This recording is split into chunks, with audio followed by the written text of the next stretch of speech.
जलन। ममता बहुत ही सीधी और प्यारी लड़की थी। वहीं सुनील एक सरल और आगे बढ़ने की सोच रखने वाला लड़का। सुनील, बेटा सुनील कहाँ है? अरे जरा एक गिलास पानी तो दे दो।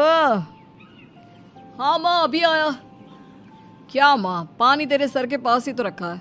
क्या हो गया है, तबीयत खराब है क्या? अरे नहीं नहीं, वो उठने का मन ही नहीं कर रहा था, तो देखा ही नहीं। वैसे क्या कर रहा है? यहाँ बैठ ना मेरे पास। माँ पढ़ रहा था। वो क्या है ना, नौकरी में तो वक्त नहीं मिलता, अब ऑफिस से घर आकर ही तो वक्त मिलता है। अच्छा अच्छा ठीक है, पढ़ ले जा बेटा। सुनील पढ़ लिख कर और आगे बढ़ना चाहता था, लेकिन माँ की तबीयत खराब देखकर सोचता है कि शादी ही कर ले। कब तक माँ का ख्याल वो अकेले रख पाएगा? तो एक दिन, माँ ये ममता है, मैंने इससे शादी कर ली है। तुम्हारी तबीयत भी ठीक नहीं रहती, तो मैंने सोचा शादी कर लेता हूँ। घर संभालने वाली और तुम्हें संभालने वाली कोई आ जाएगी तो अच्छा रहेगा। माँ अचानक से सामने बहू देखकर हैरान रह जाती है। बेटा ये क्या बात होती है? न बैंड, न बाजा, न दहेज, न शगुन, ऐसा कैसे बहू आ गई?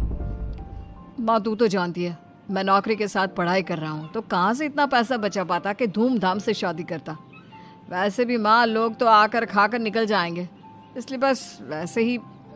माँ जी, मैं आपका ख्याल रखूंगी। वैसे भी ये आगे की पढ़ाई कर रहे हैं, अच्छा कुछ कर गए तो सबके दिन फिर से अच्छे आ जाएंगे। सास को ममता की बात ठीक तो लगती है, लेकिन मन में कहीं ना कहीं लगता है कि कहीं बहू बेटे को लेकर फुर्र ना हो जाए और फिर तो वो रह जाएगी अकेली।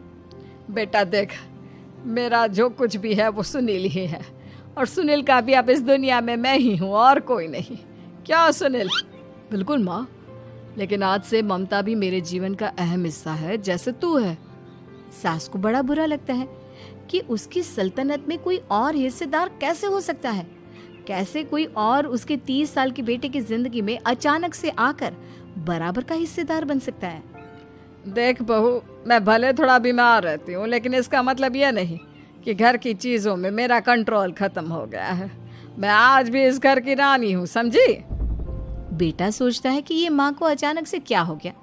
कल तक जो माँ कहती थी कि जिंदगी का कोई भरोसा नहीं, वो अचानक से जंग के मैदान की झांसी की रानी कैसे बन गई?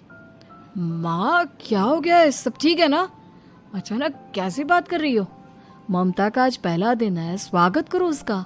आसपास की आंटियों को बुलाओ, नई दुल्हन की मुंह दिखाए करवाओ। खैर, सास होने का फर्ज निभाती है और बाद में एक सहेली के साथ बाहर निकल जाती है। क्यों री बताया नहीं कि बेटे का ब्याह कर रही हो? वैसे तो सारा दिन हम ही में घुसी रहती हो। अरे मुझे भी तो अभी पता चला, यूं अचानक सर पर लेकर आ गया। कहता है बहू है माँ तुम्हारी, अब इसको भी इतना ही मैं प्यार करता हूँ जितना तुझे करता हूँ। लो जी, ये क्या बात होगी? क्यों इतना प्यार करता है? अरे माँ का प्यार तो ज्यादा होता है। अब उसको तो कोई दूसरा पति मिल सकता है, लेकिन तुम ही बताओ, क्या माँ की ममता किसी और की हो सकती है? ना जी ना, बेटे को समझाओ ये बात। अरे क्या समझाऊं, मुझे तो खुद ही समझ में नहीं आ रहा कि क्या हो रहा है। जो बेटा कल तक माँ माँ करता था, अचानक से बीवी बीवी का राग आलाप रहा है।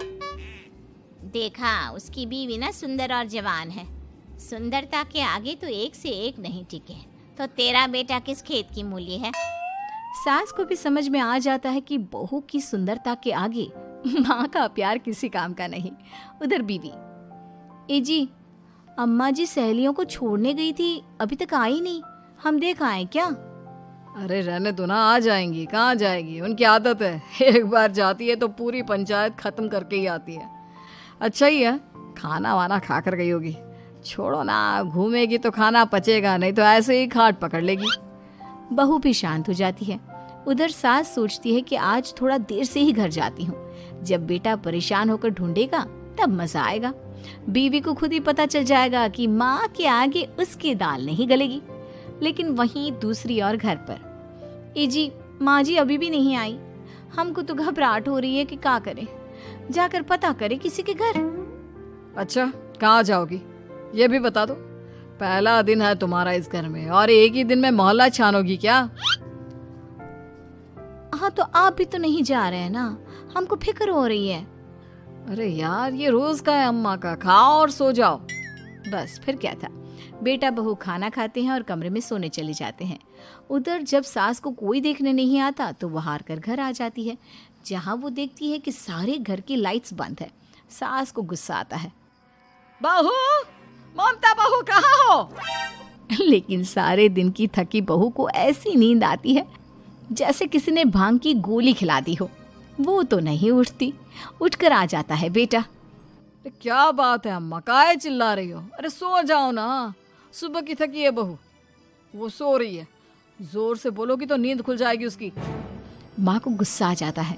फिलहाल तो सो जाती है, लेकिन मन ही मन ढेर सारा जहर बहू के लिए भरा होता है। सुबह बहू चाय बना रही होती है कि सास धीरे से गैस तेज कर देती है, जिससे चाय का बर्तन जल जाता है। और जैसे ही बहू चाय का बर्तन उठाती है, उसका हाथ जल जाता है। मेरा हाथ जल गया। वो जोर जोर से चिल्लाकर इधर उधर भागती है कि सास थोड़ी देर में उसके हाथ में पानी डाल देती है। हाय रे बहू, क्या कर रही हो? पहली बार रसोई छुई हो क्या? सासू माँ गलती से गैस तेज रह गई थी और बर्तन जल गया, जिससे मेरा हाथ जल गया। हाय रे, कितना गंदा दाग। छी छी छी छी, मुझे तो उल्टी आ रही है तेरा गला हुआ मांस देखकर। तू ना मुझे अभी साथ से खाना मत लगाना। बहू भी खुद का हाथ देखती है तो उसे भी रोना आ जाता है। कुछ दिनों के बाद सास की सहेली आती है, बहू चाय बनाकर लाती है। उसके जाने के बाद सहेली कहती है, बहू की सुंदरता ऐसी है कि कोई भी दीवाना हो जाए। वैसे तेरे बेटे का क्या हाल है? अरे वैसा ही है, बहू के पीछे लट्टू। क्या करूं, कुछ समझ में नहीं आ रहा। मैंने तो बहू के चेहरे पर दिवाली के पटाखे की चक्री फेंक दी, उसका पूरा चेहरा जल गया। अब देखो ना रही सुंदरता, और ना ही अब मेरा बेटा उसे पूछता है। अरे अब तो वो उसे छोड़कर दूसरी भी देखने को बोल गया है मुझे। बहू सारी बात सुन रही होती है। आंटी एक बात बताइए, क्या भरोसा है कि दूसरी सही आए और आपके अनुसार रहे? देखिए आंटी, मेरी सासू माँ को गलत बात सिखाने की जरूरत नहीं है। हमारा परिवार साथ में खुशी से रह रहा है। देख बहू, मेरी सहेली की बेइज्जती ना कर, वही अच्छा रहेगा तेरे लिए, समझी? बहू नहीं मानती है। वो बार बार उनकी सहेली को घर से निकल जाने को कहती है। तभी सास की सहेली पास के चूल्हे से लकड़ी लाकर बहू के चेहरे पर लगा देती है। बहू जोर जोर से रोने लगती है। अरे ये क्या कर दिया? मैंने कहा किया, ये तो तूने किया। तू ही नहीं चाहती थी कि बहू बेटे के साथ रहे, भला मैं क्यों करूंगी? मैं तो चली, निपटो अब। बहू रो रही होती है, दर्द से चिल्ला रही होती है, लेकिन सास उसे डॉक्टर के पास नहीं ले जाती। तभी पति आता है। क्या हो गया ममता? ये दाग कैसे लगा? तुम कैसे जली?